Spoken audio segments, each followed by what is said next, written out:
try! You want to just start with questions or fire away, guys? First of all, just your initial reaction to the news today. Obviously, hugely disappointed. I think firstly I need to say there's a bunch of players, supporters, staff, whole organisation that's really hurting and struggling to understand the decision. The big question now is, will you appeal?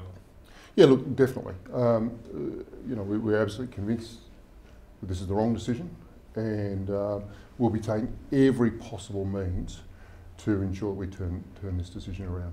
How does it work in terms of getting the right to appeal? Yeah, we're shortly to meet the lawyers and we'll get a better understanding of that, but there's certainly an option for it to appeal, and if not, we will be taking out an injunction. Okay.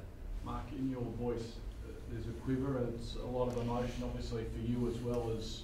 Yep. Are you feeling for the players that put their heart and soul and the people who work around the club? Yeah, absolutely. I'd say the whole rugby community's hurting. And there's a lot of people, over a lot of years that put a lot of time into seeing rugby grow in this state. And it's totally wrong to say that, it would suddenly, continue to prosper and all those sorts of things. This is a very significant decision, and we believe the wrong decision. We've always knew that it was either going to be the Force or Rebels, and that's how it all panned out. Is it just as bad now that it's been announced that it's actually you? Yeah, it is. But it also most probably strengthens the resolve that says, okay, this is the first stage, and we know that we've got a lot of support behind us, and we've got the ability to fight on. Mark, if you are successful in appealing on a technicality, would there be any guarantee that that would take you beyond 2020, which is the sticking point at the moment? Yeah, no, look, I think it's a little bit early to comment on whether it's beyond 2020 or beyond 2017 at the moment. So, I think in time we'll work through that one.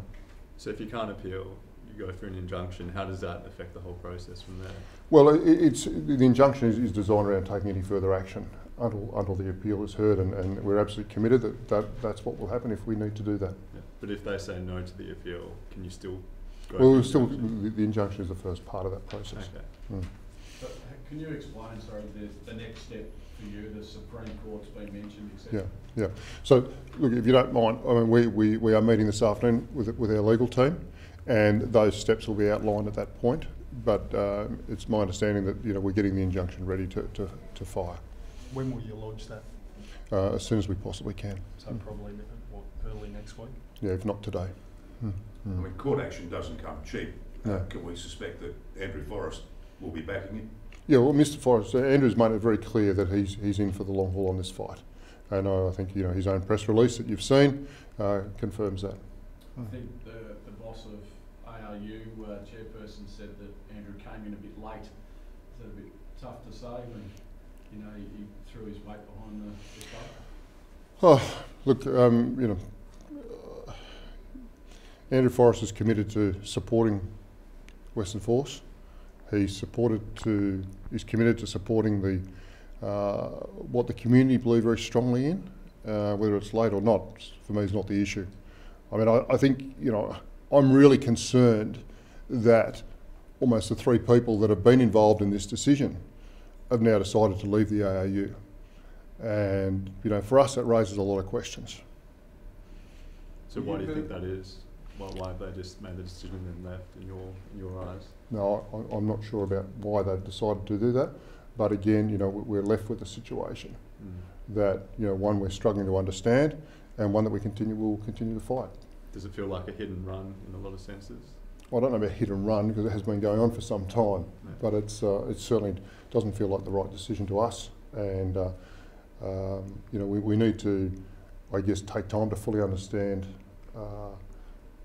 the background to the decision, but the information that previously been supplied to us, we were able to challenge and question. How do you personally feel about this, what's happened today, Mark? But I'm absolutely gutted.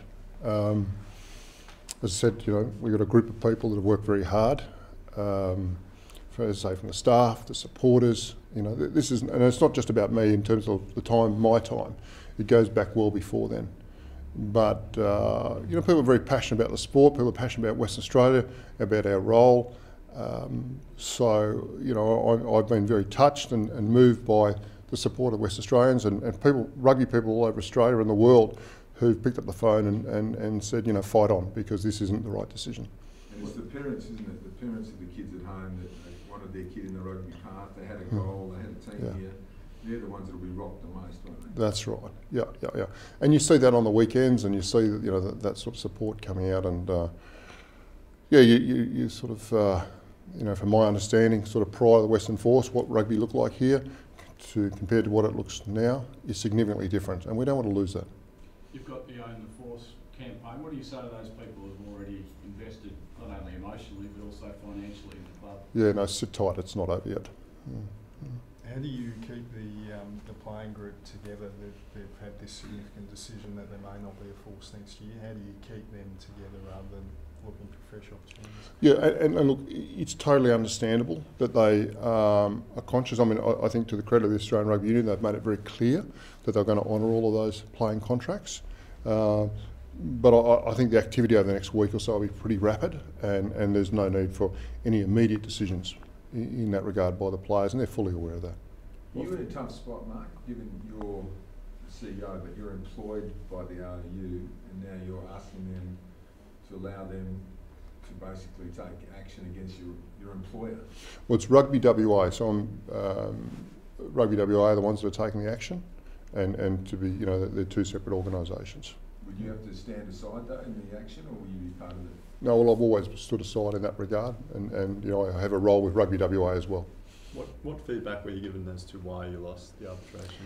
No, well, it's, you know, the arbitration results only just come out, and that's still hasn't been reviewed. There's some people who are a bit worried that if it does go to the Supreme Court, it'll bleed Australian rugby dry. How would you respond to that? No, I'm not sure that's the case. Just in terms of legal costs and I think it's absolutely critical that we're making the right decision, and to remove, you know, arguably the third largest playing base. You know, they're the sorts of things that actually cripple the sport. And it's very important we talk about the rugby and the rugby decisions here, because, you know, that's ultimately what's going to fix the finances long term when we get the rugby programs right. Seems like there's a groundswell of support from all around Australia for the Force. What's it like knowing that there's so many people behind you? Yeah, absolutely. And again, I think a lot of people, say from our staff to the players to the, you know, the community, the sporting community, is sort of really questioning about why this decision's been made. Do you think the decision will have a long-term impact in terms of damage on the competition, regardless of whether you're successful? On Western Australia rugby or the Super Rugby competition? Super Rugby. Oh, I think the Super Rugby competition will continue. Yeah, you know, it's a great competition. It's a tough competition. It's a competition that's very exciting. You know, there's been some decisions made in the last couple of years that have made it challenging, but, you know, we look over a 20-year period of that competition, and it's a wonderful, wonderful competition.